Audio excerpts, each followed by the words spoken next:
ilang araw na lang, ilang linggo na lang ay huling State of the Nation address nyo na po.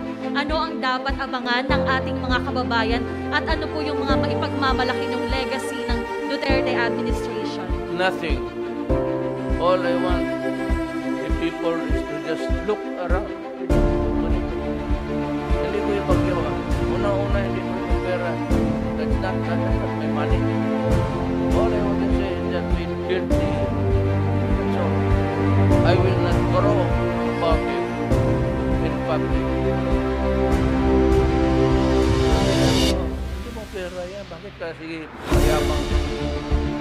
Of course, the industry of those who are really on the ground, that Gadi, Villar, Ayan, Hiroya, General Hiroya.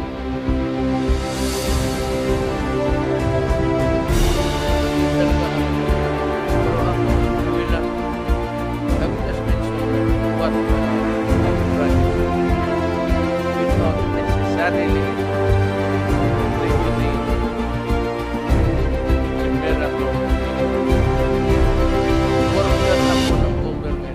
trabaho lang ako. So wala akong dapat ipagyabang.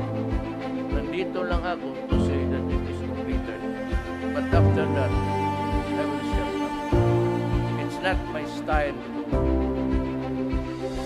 Banner, naisip ko muna, ito ba akin, personal, pwede ko pang ipagyabang? Ako ng akin, okay. Pero kung mga ganito, ito ba'y pera ko? Ako ba'y nagpago dito? Ako ba yung nasa ground? Sila. So sila ang dapat, the workers of government, especially those who are appointed and who have worked so well, yun ang dapat. The credit should go to them. Balang araw, bababa rin ako dito sa pwesto ko. Balang araw, mamamatay ako. Makakalimutan rin ako ninyo.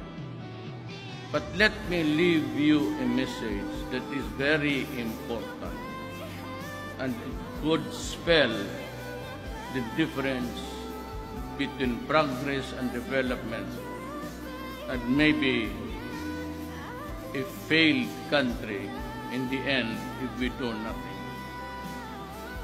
If we do not have peace and order, and if we cannot stop corruption, this government, our country, will never